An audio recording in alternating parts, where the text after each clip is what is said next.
Bismillahirrahmanirrahim. Assalamualaikum warahmatullahi wabarakatuh. Alhamdulillah wassalatu wassalamu ala Rasulillah wa ala alihi wa sahbihi wa mawalah. Amma ba'du ikhwani wa akhwati fillah rahimani wa rahimakumullah. Insyaallah pada kesempatan kali ini kita akan lanjutkan kembali pelajaran bahasa Arab kita dari buku Bahasa Arab Gampang. Dan sekarang kita akan bahas pelajaran kedua dari bagian ketiga buku ini ya, pembahasan seputar ilmu nahwu ya, ilmu nahwu lanjutan. Sebelumnya di bagian pertama kita sudah belajar ya kaidah dasar ilmu nahwu dan sekarang kita akan belajar materi lanjutannya ya di bagian ketiga buku ini. Dan pada pelajaran kedua yang akan kita bahas ya pada kesempatan kali ini berisi penjelasan 9 kelompok isim mu'rab bagian pertama. Ya, sebelumnya sudah disampaikan bahwasannya isim yang mu'rab itu nanti bisa dibagi menjadi 9 kelompok. Nah, di sini kita akan bahas 5 kelompok pertama ya dari isim yang mu'rab. 5 kelompok pertama dari 9 kelompok isim mu'rab adalah isim berdasarkan jumlah. Ya, ada yang berjumlah 1, 2 dan lebih dari 2. Ya, berikut ini penjelasan ringkasnya. Yang pertama, isim mufrad, yaitu isim yang berjumlah 1. Contoh, muslimun, seorang muslim, muslimatun, seorang muslimah, ya. Qalamun, sebuah pena, pulpen, kirdun, seekor monyet, ya. Baitun, sebuah rumah, misalnya. Masjidun, sebuah masjid, gitu. Dan isim pada asalnya adalah mufrad. Ya, isim pada asalnya adalah termasuk kelompok isim yang mufrad. Kemudian yang kedua, isim musanna, yaitu isim yang berjumlah 2. Ya, contoh muslimani atau muslimaini yang artinya dua orang muslim. Muslimatani, muslimataini yang artinya dua orang muslimah. Bagaimana cara membentuknya? Ya, isim musanna dibentuk dari isim mufrad. Jadi dia asalnya adalah isim mufrad dengan cara menambahkan alif nun atau ya nun ya di akhir isim mufradnya. Namun perlu diingat harokat huruf sebelum alif nun atau ya nun itu selalu fathah. Ya, alif nun, ya nun itu huruf tambahannya. Dan harokat sebelumnya itu fathah. Ya, harokat huruf sebelumnya fathah. Dan harokat huruf nun selalu kasroh. Kemudian jika isim mufradnya berakhiran tak marbutah, maka diubah menjadi tak maftuhah. Contoh, qalamun. Ya, nanti musanaknya qalamani atau qalamaini. Ya, perhatikan di situ. Ya, harokat huruf sebelum alif nun atau ya nun, yaitu huruf mim itu fathah. Kemudian huruf nunnya, huruf nun tambahan itu selalu kasroh. Contoh lain lagi miknasatun, ya kita ubah menjadi musanna. Kalau miknasatun itu satu sapu. Seperti tadi qalamun satu pulpen, ya. Kita ubah menjadi musanna menjadi miknasatani atau miknasataini, dua buah sapu. Lalu apa bedanya antara isim musanna yang berakhiran alif nun dan ya nun? Ya. Kalau secara arti sama. Ya. Adapun bedanya itu nanti ya di kedudukannya dalam kalimat. Ya, misalnya yang berakhiran alif nun itu nanti digunakan ketika dia berposisi sebagai mubtada atau khobar atau fa'il. Sedangkan yang berakhiran ya nun itu nanti digunakan untuk ketika dia berkedudukan sebagai maf'ul bi atau misalnya masbuk bi harfil jar. Contoh, al-muslimani salihani. Ya, dua orang muslim itu salih. Di sini mubtada khobar, kita pakai yang alif nun ya di akhirnya. Nasartul muslimaini. Saya telah menolong dua orang muslim. Ya, al-muslimaini di sini berkedudukan sebagai maf'ul bih. Kita pilih yang berakhiran ya nun, ya. Kemudian salamtu 'alal muslimataini. Aku telah memberi salam kepada dua orang muslimah itu. Al-muslimataini ya, kita pilih yang berakhiran ya nun karena di sini dia berkedudukan sebagai masbuk biharfil jar. Insyaallah nanti rinciannya ya akan diberikan nanti di bab ini atau di pembahasan ini. Ya demikian ya pembahasan tentang isim musanna. Kemudian jamak muzakkar salim ya, kelompok yang ketiga yaitu isim muzakkar yang berjumlah lebih dari 2 dan terbentuk dari isim mufrad muzakkar dengan menambahkan wawu nun atau ya nun di akhir isim mufradnya. Contoh muslimuna, muslimina. Ini berasal dari muslimun, seorang muslim. Kalau kita ubah menjadi jamak lebih dari 2 menjadi muslimuna, muslimina. Salihuna, salihina, orang-orang yang saleh. Berasal dari salihun, ya satu orang saleh. Ya. Jadi jamak muzakkar salim ini dibentuk dari isim muzakkar, isim mufrad, ya isim mufrad muzakkar dengan menambahkan wawu nun atau ya nun di akhirnya. Namun harus diingat ya harokat sebelum wawu nun selalu domah, ya pasangan wawu domah. Dan sedangkan harokat sebelum ya selalu kasroh. Ya beda dengan yang tadi musanna ya. Dan harokat huruf nun selalu fathah. Lihat kembali contoh di atas. Ya. Lalu apa bedanya antara jamak muzakkar salim yang berakhiran wawu nun dan ya nun? Ini penjelasannya sama dengan penjelasan tadi.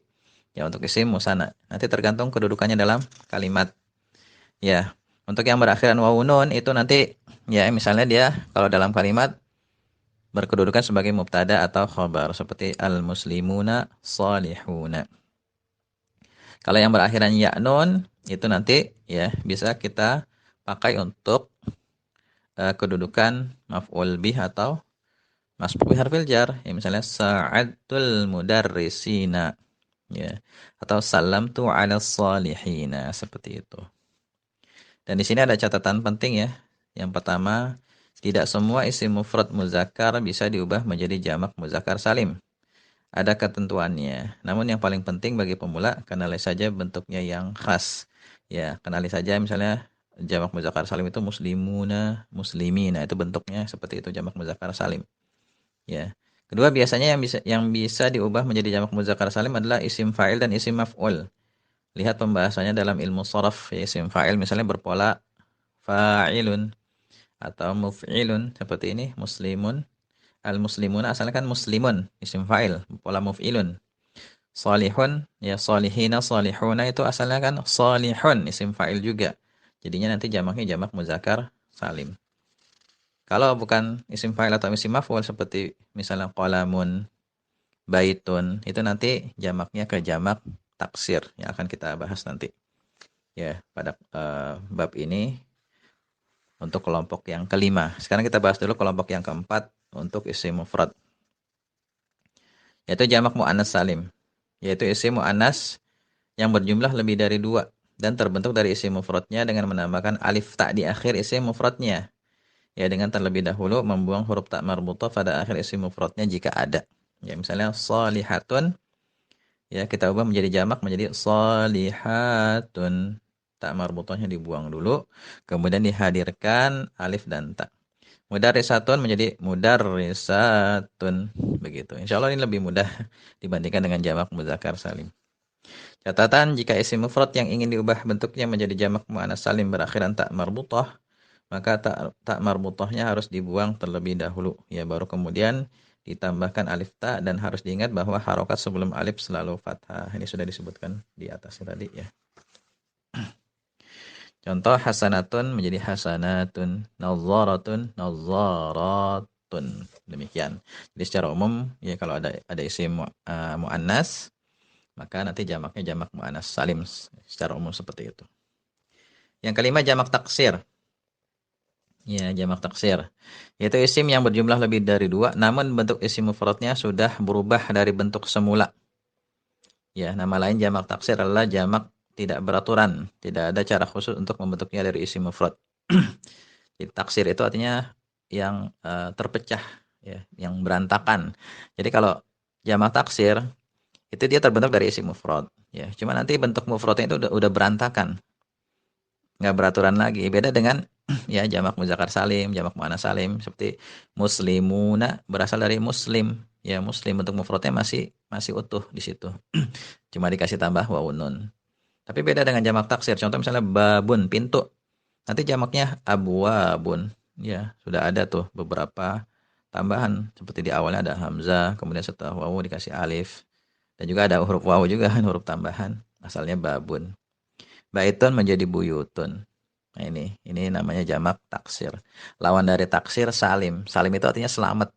Selamat dari perubahan. Ya, selamat dari perubahan. Kalau taksir itu sudah berpecah, sudah berubah. Ya. Catatan yang pertama, tidak ada cara khusus dalam pembentukan jamak taksir ya dari isim mufradnya. Oleh karena itu, untuk mengetahuinya kita harus sering-sering membuka kamus dan banyak menelaah. Insyaallah nanti ya semakin jauh kita belajar ilmu nahwu, semakin kita sering berlatih membaca, insya Allah kita akan bisa mengenali bentuk-bentuk jamak taksir. Ya. Yang kedua, biasanya jamak taksir berasal dari isim mufrad yang tidak memenuhi syarat untuk dijadikan jamak muzakkar salim dan biasanya berupa kata benda konkret bisa dilihat dan dipegang. Ya. Jadi jamak taksir itu biasanya berasal dari ya isim mufrad yang tidak memenuhi syarat untuk dijadikan jamak muzakkar salim. Sebenarnya sudah saya katakan bahwasanya yang bisa dijadikan jamak muzakkar salim ya isim mufrad muzakkar itu yaitu di antaranya isim fa'il atau isim maf'ul. Tapi kalau selain itu ya maka berarti dia nanti larinya ke jamak taksir. Kalau kita ingin ubah menjadi bentuk jamak seperti babun, dia kan bukan isim fa'il, bukan isim maf'ul. Maka nanti jamaknya jamak taksir dan harus buka kamus. Ya harus ngelihat di kamus, setelah tahu jamaknya dihafalin gitu. Cara belajarnya seperti itu ya jamak taksir. Tapi ya, jamak taksir ada beberapa pola yang khas ya, yang bisa kita kenali. Di antaranya pola fu'ulun. Fu'ulun, misalnya jaisyun, jamaknya juyushun. Qalbun, qulubun. Dhaifun, duyufun. Kemudian pola fu'ulun, misalnya kitabun menjadi kutubun. Rasulun menjadi rusulun. Tariqun menjadi turuqun. Pola mafa'ilu, misalnya masjidun, masajidu. Majlisun, majalisu. Maktabun, makatibu.